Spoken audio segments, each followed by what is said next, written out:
even when the phone is turned off, if they can see it, they are still thinking about what's going on in their phone. And this awareness that they might be missing something and that they're not connected and that there are notifications coming into their phone is still enough to impact their ability to attend and focus. It impacts their working memory. It impacts their cognitive skills, just having the phone present, even though it's turned off.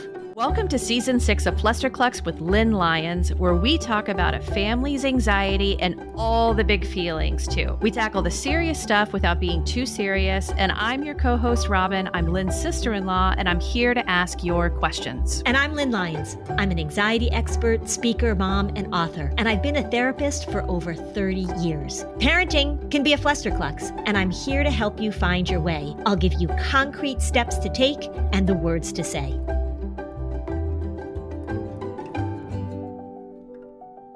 Hi, Robin. Hi, Lynn. That always reminds me of the skit from Saturday Night Live when we say that. Which skit? I can't even remember their names, but the cooking show where they were on NPR and they were so earnest. Yes. They talked about sweaty balls. We're not so earnest. No, we're not. But when we start off and say, hi, Robin, hi, Lynn, I feel like there's just this moment of like earnestness. But then obviously then it goes away because I just said sweaty balls. Betty White was on also talking about her muffins. Her moist muffins that tasted a little salty. Oh my God. Yeah, that's a good one too. All right, everybody, you can go and Google those skits from Saturday Night Live. Yeah, but I don't remember what it was called, but it was a cooking show on NPR.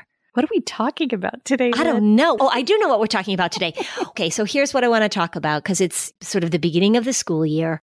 There has been a lot of talk, as everybody knows, about cell phone use. In particular, though, what sort of got my attention is I was seeing some research and some articles about how schools are really trying to figure out what to do about cell phones.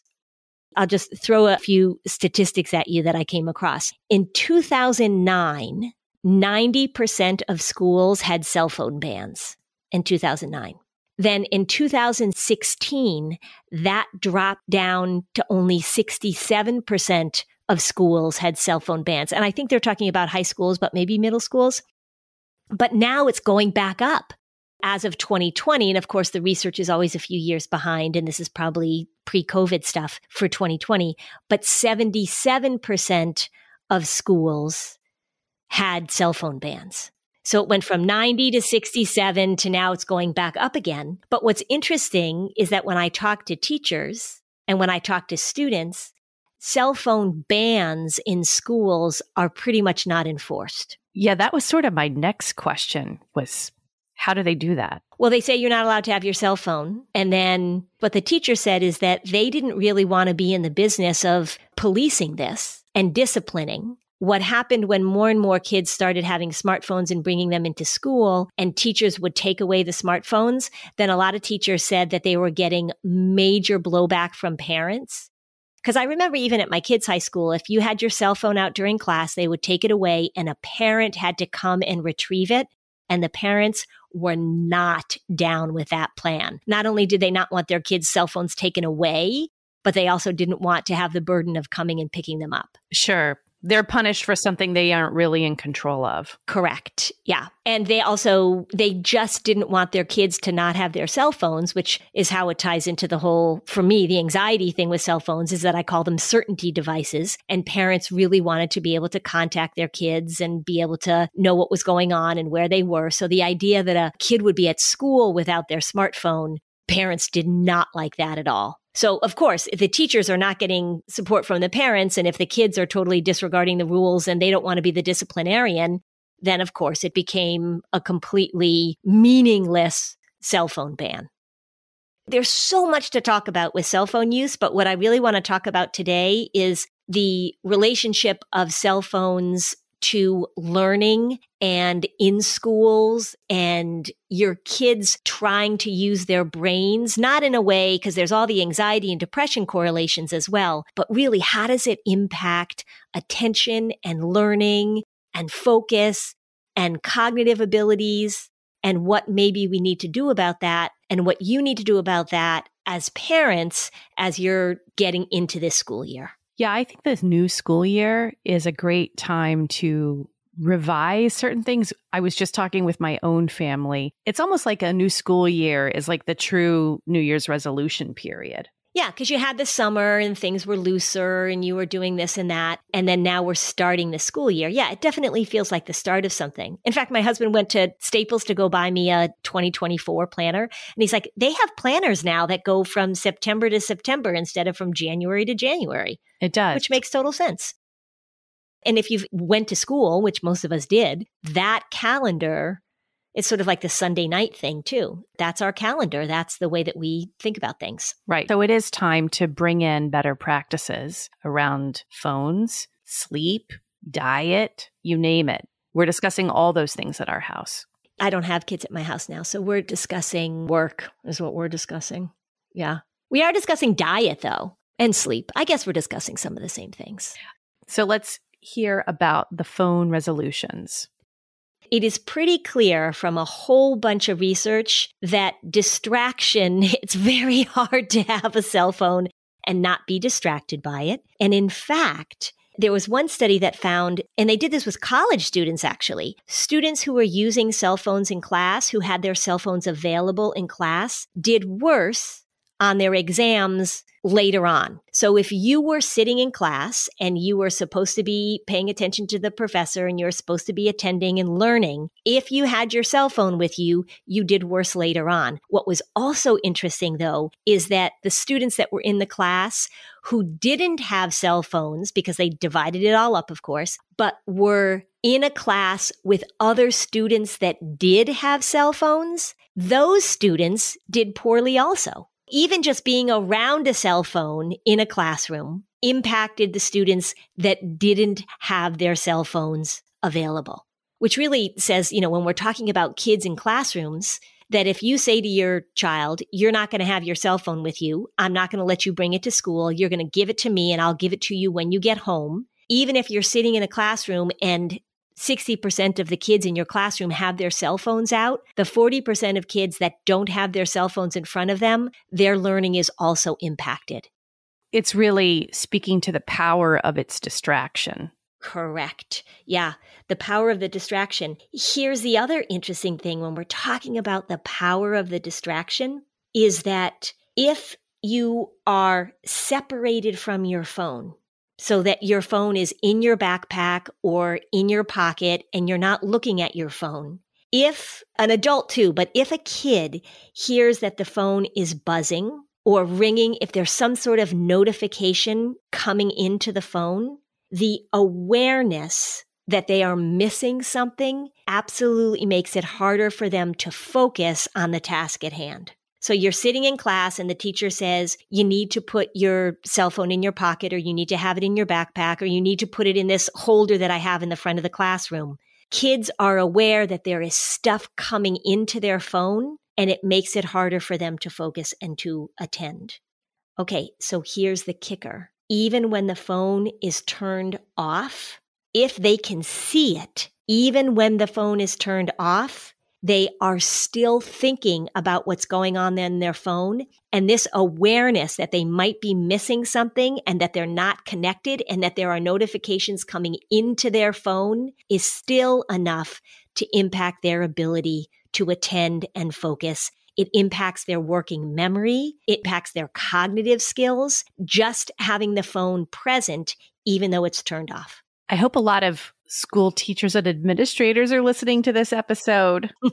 Well, but it makes it so hard because now we're saying, okay, so if you have a phone in a classroom, clearly we don't want them to have their phones out. I forget what the percentage was, but like 95% of kids surveyed said that they are doing non-academic stuff on their phones during class, which is no surprise to any of us. They're checking their Instagram, they're looking at things, they're looking at their social media. Huge percentage. If we turn the phone off, it is still just the very presence of the phone in their environment is enough to distract them. Let's take a break and we'll be right back with this discussion. Okay, I've got more bad news after the break. Thrive Market is my go-to for all my grocery and household essentials, and the convenience of getting it all quickly shipped to my doorstep is a huge time saver. As a Thrive Market member, I save money on every single order. On average, I save over 30% each time. The convenience is so great, but also just remember that they have so many products to choose from. Like I love Amy's soups. They have wonderful variety. And also, I'll tell you, my husband loves the Applegate bacon. He would marry a BLT if he could. Their bacon is so great. It's just got the stuff that I need. Whether you're looking for certified gluten-free snacks or non-toxic cleaning essentials, you can curate your own shopping experience with the click of a button and trust that it's made with the highest quality ingredients and sourcing methods. The savings really add up. So join Thrive Market today and get 30% off your first order, plus a free $60 gift. So go to thrivemarket.com/Flusterclux for 30% off your first order, plus a free $60 gift. That's THRIVE market.com/Flusterclux. thrivemarket.com/Flusterclux. We know that the busy fall is upon us. Boy, that summer flew by, didn't it? And so now our schedules are packed and we've got kids in school and we're always looking for ways to make our lives a little easier, aren't we? Well, I have found one, and it is Factor, which is America's #1 ready-to-eat meal kit. These meals are so delicious. What did I have for dinner last night? I had the vegan chili. And I am telling you, these chef-prepared, dietitian-approved, ready-to-eat meals are so easy. There's no meal prep. And seriously, my dinner was ready last night in 2 minutes. 2 minutes. You don't have to chop. You don't have to prep. You don't have to clean up. Don't make your life harder. Make it easier. You can take the vegetarian option. You can take the protein plus option. They have a gourmet option. I got a bunch of these delicious cold pressed juices. I am loving them. Rest assured, this is a really sustainable company that's doing things right in their packaging, in their sourcing of ingredients. Head to factormeals.com/Fluster50 and use code Fluster50 to get 50% off. That's code Fluster50 at factormeals.com/Fluster50 to get 50% off. Hey everybody, this is Robin at Flusterclux. When Lynn and I are not having a great time recording our podcast on the weekends, I have a day job. I have a travel magazine for families. So if you're thinking about a 2023 family vacation, don't plan anything without reading our guides to the best Disney hotels, the best way to get a Disney guide for less, and everything you need to know about booking a Disney cruise. Lux Recess has been since 2014 the go-to place for parents to read about luxury travel with honest reviews written for parents by parents. Check it out. The links are in the show notes for our best guides to Florida travel for your spring break in 2023. That's luxrecess.com, LuxeRecess.com.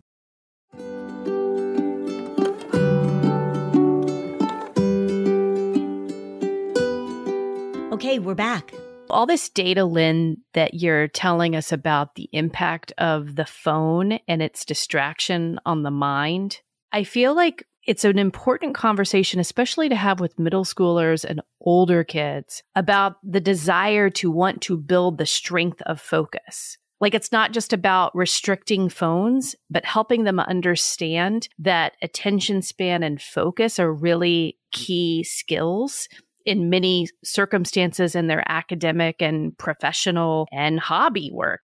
You want to learn how to do that. And it's not going to happen if you always allow, and this is what's so sad is that the trend of and pervasiveness of cell phone use is really on a meta level inhibiting younger generations of developing skills that previous generations didn't have so disrupted. Yeah. And I think what's really clear when I look at all this research is that it's not something that you can do even if you want to. What I mean by that is that you can't say to yourself, well, I'm going to really work on my focus with my cell phone next to me.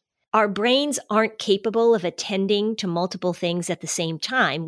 I did a lot of research on multitasking when I was talking about the busyness culture and the anxiety audit, and our brains just aren't capable of attending to two things at once. And so one of the things you hear kids say is that, well, I can have my phone next to me and I don't look at it and I can still do my homework, or I can have my phone in my pocket in class and I won't take it out. And so I can pay attention to the teacher. What this research is saying is that cognitively, that is asking the impossible, that it really isn't possible for kids to be attending to the teacher when they know that there's something coming into their phone, even if they're not looking at it. And one of the things that was interesting too is that one article talked about that not attending to your phone actually takes a fair amount of cognitive energy. So to not look at your phone. So you are resisting the impulse. It's sort of when we start talking about the addiction model, you're resisting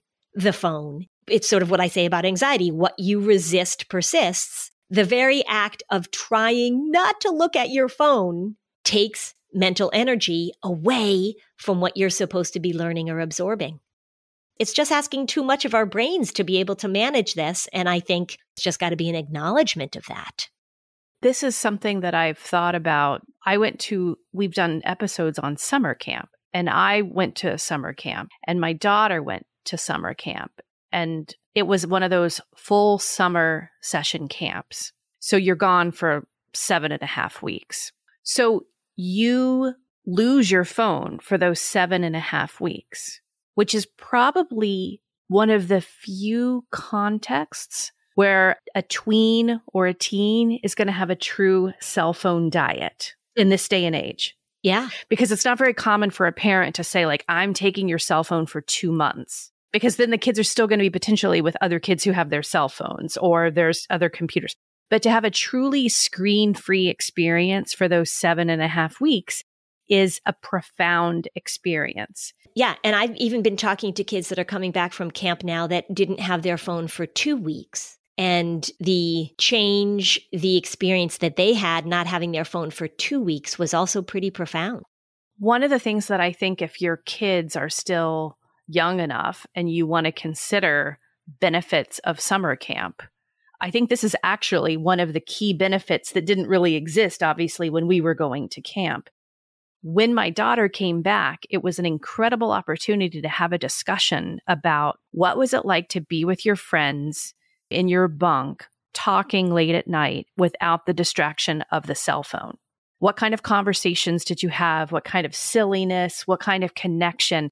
And she got it. And then when she came home, I was able to have a no cell phone rule at slumber parties. Now they're in high school. That's the thing, is that in high school, it's really challenging to do that. I think it's just a part of the world that we're in now. Yeah, absolutely.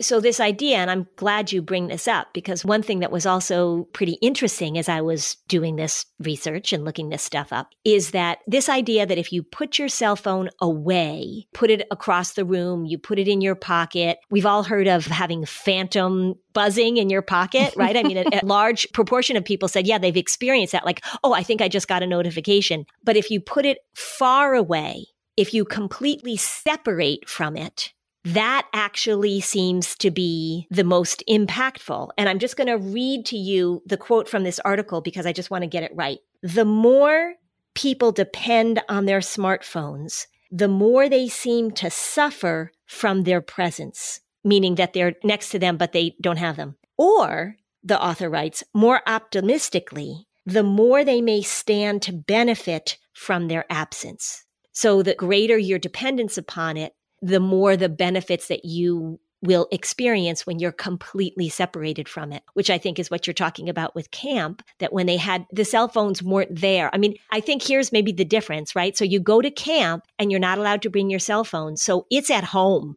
It's with your parents. You have no access to it versus the sort of like, well, what if we have to leave our cell phones in our bunks during the day? That seems to not work because the energy that you expend thinking about when you're going to go back to your phone, what's happening with your phone, how are you going to follow up or keep track of your Snapchat streaks, all of that takes energy away from what you're doing in the present moment. Very interesting to me. I hadn't really thought about it in this way, but I can totally understand and sort of relate to this experience of sort of Either you have it or you don't. And if we can't do that middle ground, I think that's what schools are struggling with now, right? We're going to take away the phones, put them in the backpack, put them in the holder at the front of the classroom. They're using up a lot of cognitive energy, a lot of working memory. I would guess it would be, maybe this is a clumsy analogy, but say that you're trying to not eat chocolate. And so you have a big plate of homemade brownies and you think, you know what, I'm just going to put these in the freezer so that if I want to eat a brownie, I have to take it out and defrost it. It's harder to eat a frozen brownie. I'm just going to make it harder for me to get to the brownies. You're still thinking about the brownies in the freezer. You're still thinking about, should I take a brownie out? How long will it take me to defrost a brownie?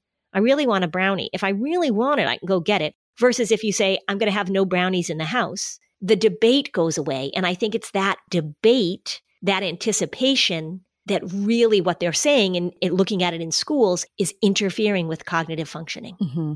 I think families can experiment with this by having a truly device-free dinners together. We're huge believers in dinners together. When we allow phones at the table, adults or kids, that's a different dinner experience. Some adults can't separate from their phones at dinner at all. You have to ask yourself, how effective is having a screen-free dinner for an hour with your family where everyone has to talk and be present or mope quietly or whatever, right? But you can't look at your cell phone for your work emails and your kids can't look at their social media, etc. If that sounds really tough, what would you recommend that they do? Well, I recommend that they do it, right? And here's the thing, is that based on what I just said, when you say that there's no cell phones at dinner, that means that you can't have the cell phone in your pocket. Oh, yeah. It can't be in the kitchen or in the dining room. Yeah, it has to be far, far away so that you can't hear it. And I wonder, too, based on this research, that the more you're attached to it, the greater the separation benefits you. I wonder how long that has to happen for you to experience the benefit, right? Is it a 2-day thing? Do you give up your cell phone for 1 day? I think starting with a dinner is really helpful. You were reminding me of something else that I was listening to recently, which they were talking about parents using their cell phones and the inability for parents to disconnect from their phones. They're beginning to see that that is increasing negative behaviors in children. So the more that a parent is looking at their phone, the more that they have their phone with them while they're having dinner, while they're reading to their kids, whenever you're interacting with your children, what they're seeing is an increase in temper tantrums, irritability, all the behaviors that we don't embrace with our kids. They're seeing that as a result of parents being connected to their phones when their children are looking for attention, which makes perfect sense. The most loving thing you can give to someone else is your undivided attention. That's the most loving thing in a romantic relationship. It's also the most loving thing in a parental relationship. And if we're wiring ourselves to not be capable of undivided attention, that's not good. Well, and even in friendships. Absolutely. Yeah. So you're hanging out with your friend, and we've all seen it, right? I had teenagers, you've got them right now, and they're sitting side by side, but they're on their phones. They're spending time together, but they're not really connecting. So the term that I heard when I was listening to some information on this was technoference, they called it, but really seeing this impact on kids. The thing that's interesting to me, because I'm not unrealistic, and we're going to have more conversations about this, and we're not even talking today about the impact of social media and the correlations between anxiety and depression and eating disorders and all the kind of stuff that's been coming out recently. We're just talking about the ability to focus and the ability to give your attention to something other than your phone, and your attention to your child, your attention to your partner, your attention to your friend. It is interesting to me when I'm in session with people and they've got their phone next to them. There are some people in sessions with me that I can hear the phone buzz. They have the ringer turned off. They hear buzz and they have to look and see. It's in their purse. They have to look and take it out and see what just came in. Why don't you make all your patients and clients put their phones in a basket? When they come in the room? Yeah. Kids actually are not as difficult to manage with their cell phones as the adults, to be honest. Because here's what they say. They go, oh, I just have to check. That might be my child. Oh, I left so-and-so home alone. I just want to make sure it's not her. Sure. So this idea that you have to have a 24-hour connection with your kid at every moment, I mean, that's also giving the message to your kid that they can interrupt you no matter what you're doing. The kids that come in to see me, sometimes there are kids that have cell phone issues and they have a hard time, but most of the time, particularly with teenagers, when they're in my office, they do not have their phone open. They do not have their phone. I don't even see it. It's in their pocket or something. They don't take it out. They sort of know that that's a boundary. You know, one of the things you said is that the most loving thing that you can give to somebody is your undivided attention. When you are sitting in my office with me, you have my undivided attention. I wonder what that must feel like to some people who have not had that in a long time. Mm-hmm. Right. So it may feel good to the teenagers to have that uninterrupted, undivided attention with another person. Do you know that lovely, amazing viral video from several years ago of the father and probably the, 14-month-old son, and they're sitting on a sofa. They're having a real conversation and they're talking about a show. And okay, everyone saw that and it was so great. If you haven't seen it, you should. The little boy is talking gibberish because he doesn't know how to talk yet. But he's really trying to communicate a lot. There was a sequel that I saw appear in my social media feed of the same little boy and the dad. The video was okay, but guess what? The dad had his phone in that second video compared to the first video. You see it right there. You don't have to look any further than that incredible exhibit of without phones and with phones, the kind of communication we're capable of. Because you can't attend to two things at once, right? So in that first video, that dad was listening to the cadence of his little baby. They were engaging. The dad was seamlessly picking up, like the little boy laughed at one point and the dad was like, I know, we think the same things are funny, don't we? As soon as you've got something there that is distracting you from that and you're not fully attending to all of those interactions, then things begin to go south, don't they? I saw another video recently where it was, again, promoting this undivided attention, like contact. And it was a little baby. And the mom was saying, I love you. And the little baby, who was probably like 8 months old, says, ah, ga, ga, doesn't say the words, but imitates the cadence. And that's what we're talking about. We are built for connection. People say, well, the reason we need kids to have smartphones is that we have to stay connected. Okay, how are you defining connected? That's one of the issues.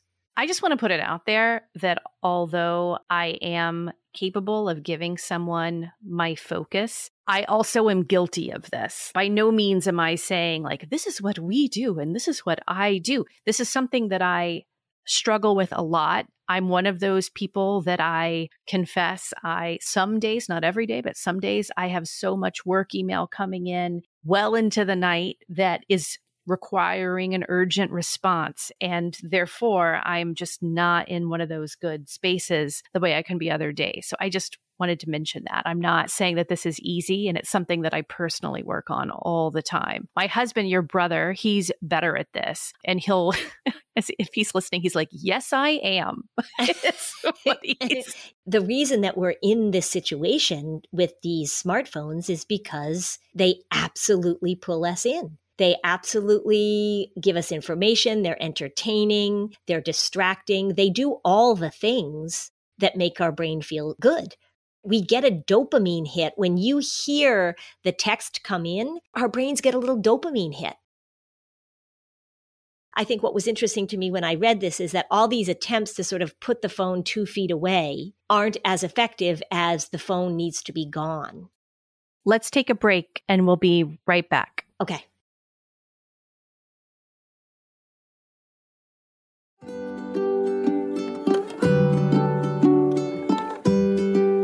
Okay, so now back to the show. All right, so I want to just talk to you about one more study that I saw, because all the stuff that we've talked about probably makes parents feel not so good, but this might make you feel a little bit better. And then I just want to run through some of the things that you can do immediately to sort of address this, including what Robin already said, which was to have a tech-free dinner. Okay, so here's the study also that I came across. This was a study that came out of Stanford. It was done in November of 2022, so post-COVID and recently. One of the things that they found was that the age that you give your child a smartphone, ready? This is going to be surprising to you, Robin, does not matter. So what it said is when the child got the phone, it didn't seem to impact positively or negatively whether or not the child developed difficulties with the phone or developed some of the other mental health issues that we've seen correlated. So what was interesting is that it wasn't the age that kids got the phone, because they were looking at really like 10 to 14-year-olds. And one of the things that I've heard, and that I think you've heard too, Robin, is like wait until 8th grade, like delay. And what they found was that having a phone in and of itself wasn't the problem. The thing that made the most difference, which will not surprise you, was parenting and what the kids were exposed to and how they were using the phone rather than just the age that they got it. They also said that say you wait and you don't give your child a smartphone until they're 15, if there are no restrictions on that phone, then waiting until they're 15 to give them the phone and then letting them have free reign on the phone with no information or education or help with using it, then those years that you waited doesn't really make a difference. They'll be right there with the other 15-year-olds. They'll catch up very quickly in terms of the negative impact. So I thought that was pretty interesting and very surprising. It's much more about what they're doing on the phone than the age of acquisition. That was sort of the final conclusion of the study. It's almost like, isn't there a study when it talks about substance abuse that like the earlier you try, then the greater likelihood you have addiction? Correct. The earlier that you drink, it increases your odds of developing substance use disorder significantly. Those stories that say like it's really helpful for your kids to start drinking earlier because then they learn how to manage their alcohol. This is how parents that give their kids alcohol in the home, this is how they justify it. And the research says like, no, that's not the case. If you can wait until you are 21 to start drinking, the likelihood of you developing a problem is much, much less. But with this, they said, like, look, you can have a phone when you're 10. It's how you use it and what you're exposed to that makes the difference, which, you know, you think about it, that does make perfect sense. I think maybe there's a trend toward this also, is that kids having phones for communication, kids having phones to be able to let parents know when to pick them up from practice. So it really is a phone rather than a social media device. It really is a phone for communication. And that seems to be not so much of a problem. It's the social media stuff that really is an issue. It seems at this point, that's what they're concluding. I like what you've said today. It's given me a lot to think about and to talk about with my family. I always think of how can you frame something kind of more in a positive way? What's the gain? And I think it's really about improving our focus and reducing distraction. One of the things that could be very effective is to just let your child know, discuss as a family what notifications really make sense and what don't on phones, adjusting all of those settings early on, giving them the choice, and to also perceive that constant notifications of those types of things are actually negative. I know it's a tough sell. If you're a teen and you're getting a text, you're getting a social media response, that's the dopamine hit. I don't know that I get a dopamine hit when I get my work emails. They definitely get dopamine hits when they're being interacted with. Well, don't you think that an Instagram message is probably more dopamine-y than work email where somebody's like, Robin, my flight got canceled? Right. Yeah. That's what I'm saying. I get my dopamine other places. That's right. All right. So in that vein, let's just talk about some of the concrete things that you can start to do with your family. Now we've got the beginning of the school year. And so you can set some parameters. You can set the tone. And of course, as I always say, like it's never too late. The earlier, the better, but it's never too late. So think about what you want to do. And just parenthetically, I was describing this to my husband who doesn't have a cell phone, everybody. He does not have a cell phone. What came clear to me as we were having this discussion is that he didn't know that social media, that they were on apps. I'm not sure that he even knows what the word apps mean, but he was like, well, how can you have a phone without social media? I was like, well, because you can give a kid a phone and then you don't let him have TikTok or Instagram. And he was like, what are you talking about? He had no idea. Yeah. So anyway, that's who I live with. So he has some great focus skills, I bet. Oh my God. Well, he's got other issues about focus. It is interesting. Like one of the things I know about myself is that if I have something that I need to do, I can sit down, like when I'm writing a book, I can sit and write for 8 to 10 hours. and I have to put my phone out of the room and I turn my email off so I'm not getting interrupted. But I wonder, I grew up without any of that kind of distraction. Yeah, I don't know that that is a capable skill for many who were born in more recent generations. That's what I mean. I think there's a huge evolutionary impact on who we are and what we're capable of. Yeah, I agree. All right, so here's the tips to think about. So what Robin said, not having devices at dinner, that means they can't be in your pocket. It really is amazing to me when I talk to parents how many parents bring their phones to the dinner table or have their iPad open at the dinner table and they're doing work.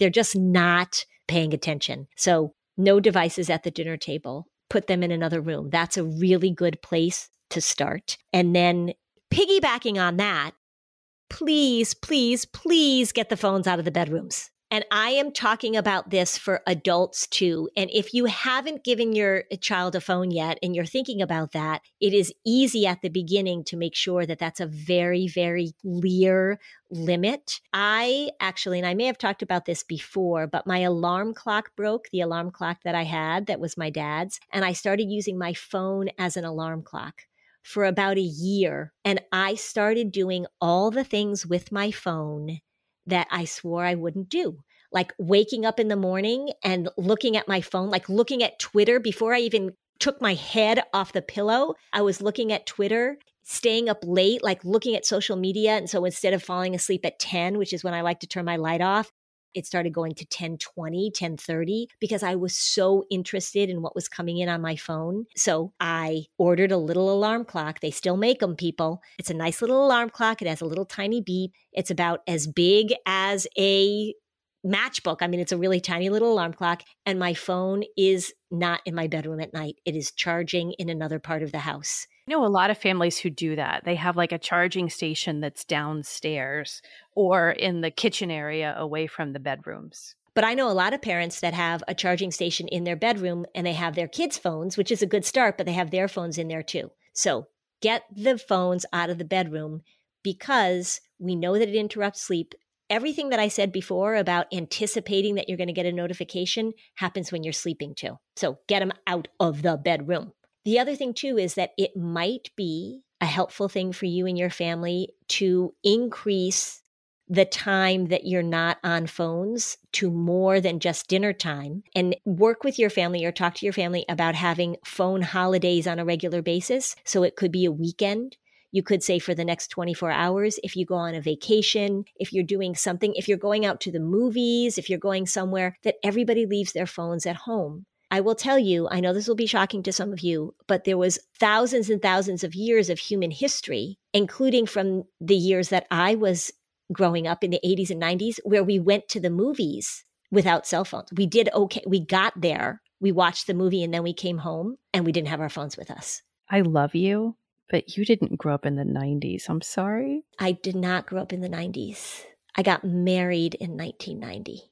Yeah. I was all grown up. By 1990, I was a grown-ass woman and I got married. You were? Yeah. Sorry, when you said that, I was like, what? I grew up in the 70s and the 80s. Right. As I did. Yes. But even in the 90s, we didn't have cell phones. So I did all sorts of things in the 90s without my cell phone because there was no such thing. We had a spring break where my teenage daughter accidentally left her phone at home. Yeah. Because we had a really crazy morning flight. Yeah. True story. So she leaves her phone at home and then she was like, oh, okay. And I was like, well, that's annoying, but you'll survive. She was like, yeah. By the end of our 8 days away, she's like, you know what? I'm addicted to my cell phone. I want to do all of these new things when I get home. And I really, basically, she realized life is better without one, especially with what most teenagers do on cell phones. Yeah. And so she told us all these plans of what it would be like when she got home and how she would modify cell phone use, etc. We were very complimentary. We said, that's great. You're listening to what you think would serve you well. And then it doesn't stick. It is uphill for everyone. Yes, because the plate of the brownies is sitting on the kitchen counter, right? It is hard to resist that. You know, one of the things I've sort of try and pay attention to my cell phone use. I love to walk. I go for walks all the time. It's a solitude of mine, but I listen to podcasts and I've noticed that my phone now is getting old. So the battery is running out and I'll be walking. Maybe I walk like 6 miles, and if in the last mile of my walk, my phone dies, I started noticing that I'm like, oh no, I don't have anything to listen to. And I'm like, you can just walk with your thoughts in the silence, Lynn Lyons. Yeah, I mean, it really is compelling. That's the hard part about this, is that it's really compelling. All right, one last thing, and then I want to tell you a story. Talk to your kids about phones when they're studying. The research couldn't be more clear that it is really hard to focus and attend and learn when you've got a phone in your presence. And so basically all of my tips that I've just given you for managing phones is like, get away from your phones, separate from your phone. And if your child says, I do better when my phone is sitting next to them, that's bullshit, people. They don't. It should be gone. Remember, the research found that the more attached you are to the phone, the more necessary it is for you to separate from it, and the bigger the benefits that you will experience. I mean, it's tough. It's hard. We know. It's uphill, but it's worth the effort. It is. All right. You want to hear this funny story? Sure. I hope you think it's funny. So my older son works at a rock climbing gym. He was telling me he's just home to clean out his room, actually, the other day, which was a disaster, but looks great now. They had a rock climbing camp, and he wasn't teaching the camp. He was doing other stuff. But at the end of the rock climbing camp, which was for kids that were like 8 to 11, on the last day, the girls, the older girls in the older group decided that they wanted to have an end of camp sort of celebration. They wanted to have a goodbye. So they decided, these older girls, to put together a presentation for the rest of the campers. And so these 10, 11-year-old girls wrote a song that my son said was the most emo song that he ever heard. They changed the words to go with The Sounds of Silence by Simon and Garfunkel. But he said it was all about like saying goodbye and how camp was so great. And they sang this really sort of emotional saying goodbye song. He said it was sweet, but he was like, it was so funny. So the younger campers were watching this. So the little girls decided that they had to get in on the action. And they wanted to do some sort of presentation for the campers. So they came up with a routine that involved doing splits to the song Twinkle, Twinkle, Little Star, which is very cute. The older boys wanted nothing to do. They were like, no, we're not doing a presentation. Sure. But now the little boys decided that they also wanted to do a performance. You can guess what they did. No, I can't. They made fart noises. My son said, for 3 solid minutes. They just farted into their hands for solid minutes. So there you have it, everybody. Yeah. Just says so much. It just says so much. Yeah. But he told me that story and I just laughed. I said, I'm going to tell Robin that story on the podcast because I think it's delightful. So you can go with The Sounds of Silence. You can do splits to Twinkle, Twinkle, Little Star, or you can make fart noises. And all of those are very effective and appropriate ways to end your time at camp. Thanks for listening. And if you found this podcast helpful, please give us a 5-star review on Apple Podcasts. It helps other people find this information. And if you'd like to dig deeper on any of these topics, we have specialized playlists on our Spotify profile, and the link is in the show notes. Topics like teens, depression, and OCD. Bye, Lynn. Bye, Robin. Hi there, I'm Andrea Owen, self-help author with 19 translations of my books, global keynote speaker, and life coach. My podcast, Make Some Noise, has been serving up self-help in a simple-to-digest way for the last decade. The topics brought in each episode are practical and easy to implement around topics such as working through fears that keep you stuck, different modalities of therapy, managing your negative self-talk, and more. We bring you guest experts, solo episodes, and I even coach listeners on the air around relatable struggles. I also do my best to weave my sense of humor into some heavy topics because, let's face it, life can be pretty hard, and it's so much better when we can have some fun while walking through our challenges. Whether you're seasoned in personal development or just starting out, Make Some Noise podcast will help you become the best version of yourself, the person you're proud of when you look in the mirror and show up in your life. Simply search Make Some Noise with Andrea Owen wherever you listen to your podcasts.